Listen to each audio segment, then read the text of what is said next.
on, guys? Today we are back with another vlog. Sorry these took a little bit too long. I had to kind of take a little bit more time with these to make and edit and all of that. But we're here, we're back, we're getting going, and on today's video we are going to dive into my top 3 underrated sneakers. These are my personal favorites. In no way, shape, or form am I saying that these are like completely accurate, but this is just my overall opinion and why I feel that these are underrated. So to start off with the video, I'm just gonna go ahead and just dive right in. I know you guys see the top 3 right here on the table. I know you guys got a look at them on the beginning B-roll, but now we're just gonna go ahead and get in depth on them so that way we can go ahead and just talk about it. So the first I'm gonna start off with is the Diamond Puma Suedes. So these right here I got back in 2018.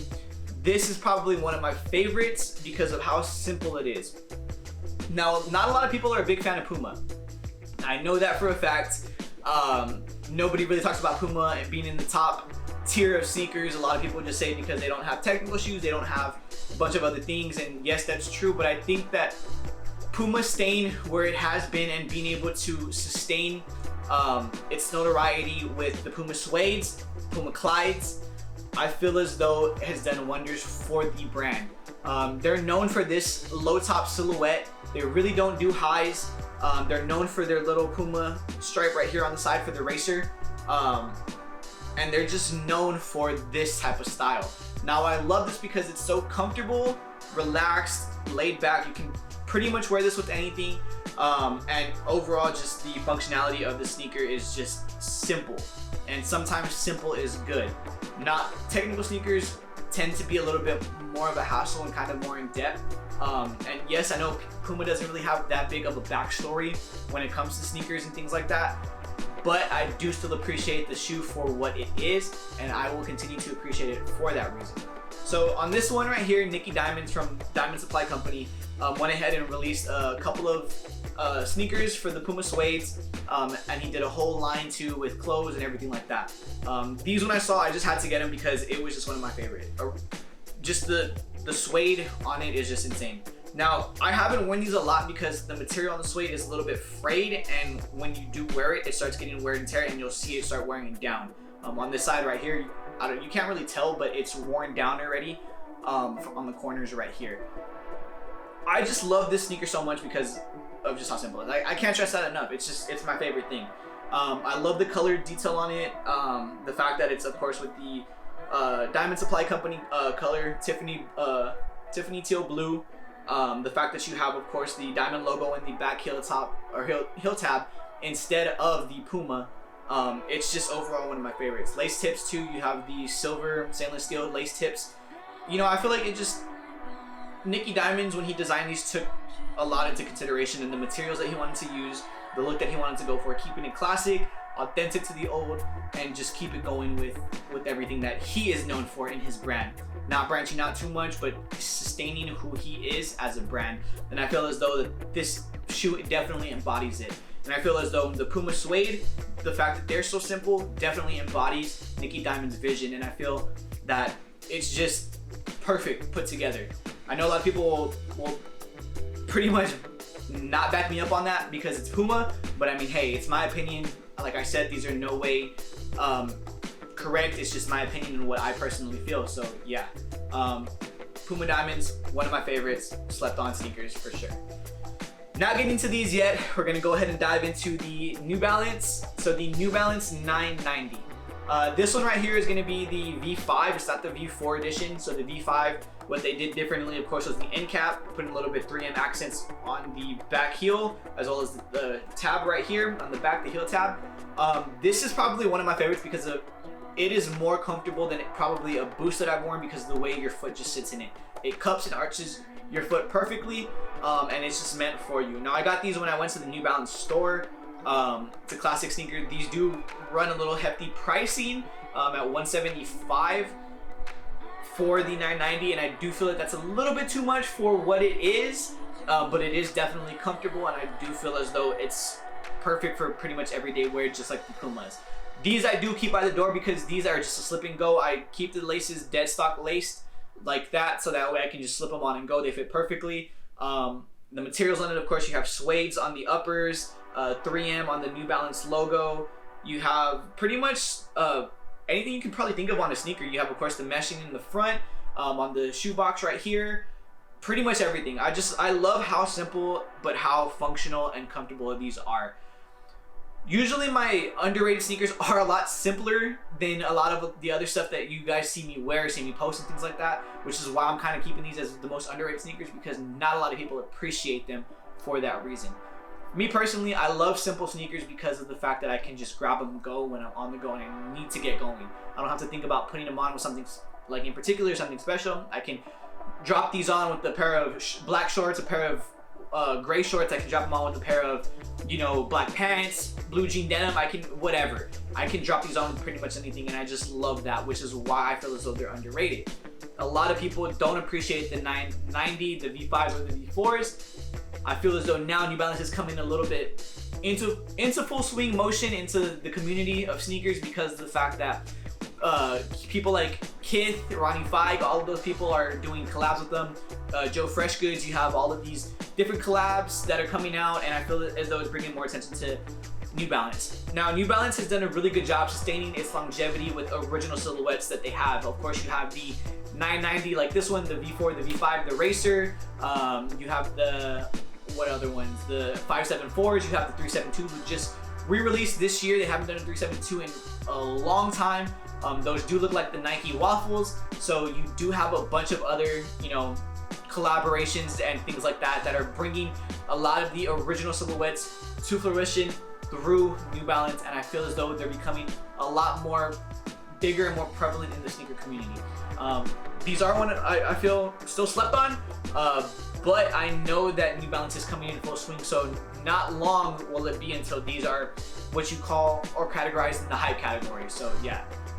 Alright guys, so last but not least, we are definitely going to dive into the Zoom Fly Off-White Nike Mirror Curl. Now that's a mouthful, I know. So usually I just call these the Off-White Zoom Flies, and a lot of people call them too because it is a long name. But let's go ahead and just dive into it really quick so that way we can go ahead and deconstruct it. I can tell you guys why it is a underrated sneaker, and yes, we can just dive into it. So a lot of people are probably going to be watching this saying, well, it's an off-white sneaker, why is it underrated, you know?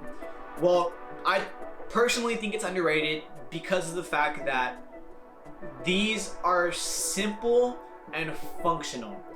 A lot of the off-white sneakers are not functional. They are basically deconstructed in a way where they're heavy, they're bulky, they feel, you know, like they weigh a ton, there's too much going on with the tags, things like that. Now, don't get me wrong, I do love them. I'm a little bit tired of the market saturated with them and how much hype is over them. I feel like that whole wave has kind of killed the sneaker game a little bit. But I do think that, you know, Virgil did what he did and he was able to make it just blow up. I mean, the shoes are still going for so much in the secondary market, and it's just skyrocketing from here. It's going to keep going up and up and up. I've never seen the prices drop at all on those, and I don't think they ever will. But on these are probably the most cheap off-whites that you can get on the secondary market. These do range from about 300 to 400 depending on your size. I have seen some cheaper, I have seen some a little bit more expensive, but the overall price range is about the 300 to 400 mark. But that's not exactly why I'm saying that these are underrated. These are underrated because of the functionality in them. Let me get back to that. So on these, Virgil was able to keep the Zoom Fly silhouette style and everything like that by using fly knit uppers on the top, all the way with the mesh on the toe box right here, all the way around the sneaker to give it that sock fit, using the fly wire to hold up the sneaker, so you'll see the fly wire kind of going through on here, but stamping his logo on it at the same exact time. So of course he's known for putting the words in bold letters on the side in quotations. On this one it says foam, because it is a foam bottom. Of course on the shoelaces too, he has the shoelaces. Of course in quotations he has the one that says shoelace tips, where it says tips. And then of course on the side right here, the stamped with Off-White for Nike, Zoom Fly. So Virgil of course was able to deconstruct it and do his own touch on it, but keep it functional. That is probably the biggest highlight of these sneakers, is that they are still functional. I can slip these on with pretty much anything and everything that I have in my closet, and I can just wear them with shorts, with jeans, with, you know, whatever. And I think that that's what I love about these so much, is that they're functional. I do have the Off-White Prestos, and those, you know, I feel like I have to do a little bit more working around my outfit with them and my clothes, because it is a lot going on with the sneaker, deconstructed, the paneling, the mesh, all of that good stuff. So I really feel that there's a lot more that you kind of have to go into when thinking of it, but these you can really just put on and go, and I love that about these. That's why I feel as though these are underrated. Now, on these, of course, people are probably gonna be like, well, it's an ugly shoe. I've had people tell me that, but honestly, I just don't think so. I'm personally a big fan of Nike runners, racers, Zoom Flies, Flyknits, Air Maxes. I'm a huge fan of those because of just how comfortable and how, you know, just overall the silhouettes and looks that you can get with them from different types of styles and things like that. But yeah, I do feel as though these are one of the most underrated sneakers that Virgil has done, and one of the most underrated sneakers that nobody really talks about. You never hear people talking about these in their top Off-White collections and stuff like that, and I just feel as though that they need to be talked about a little bit more because of just how comfortable they are. I'm hoping I'm bringing some light to you guys to kind of maybe, you know, look into these a little bit, because these are one of my favorites. These are a top rotation for me, and I really love them a lot. Cool part too is that there was no tag on these. There was no different laces. He stuck with it. The laces though are 3M, so that's probably one of my favorite details that he added in there. That was a little bit more over the top. And then of course too, in the box, he came with this like dust bag for the shoes. I never used this, just stayed inside the box for eternity pretty much, and it probably still will. Might hang it up, might not, probably not, but yeah. So of course the Zoom Fly is probably an underrated sneaker in my opinion overall, not just for Off-White but just in general. I've never really heard people talk about the Zoom Fly in their top running sneakers, walking sneakers, comfort sneakers, everyday lifestyle sneakers. I've never heard anybody bring it up, and I really feel as though they should, because these are a definite comfortable shoe. So that is it for me today, guys. Appreciate you guys for listening and tuning into this video. Like I said, these are my top 3 underrated sneakers, silhouettes, things like that. No way am I saying that this is 100% correct. This is just my opinion. I know you guys have your own opinion. I know some of you guys are gonna say, well, you know, it's an Off-White, so it's not underrated. Puma's ugly as hell. I love Puma, whatever, I understand. I'm glad that you guys have your opinion when it comes to sneakers and what you guys love. I will be definitely down to hear it. So if you guys want, go ahead and start a convo down in the comments. Hit me up on Instagram to talk sneakers. Hit me up on Twitter to talk sneakers. Hit me up in general, guys. I definitely want to know what you guys think on these 3. I definitely want to know what you guys think overall.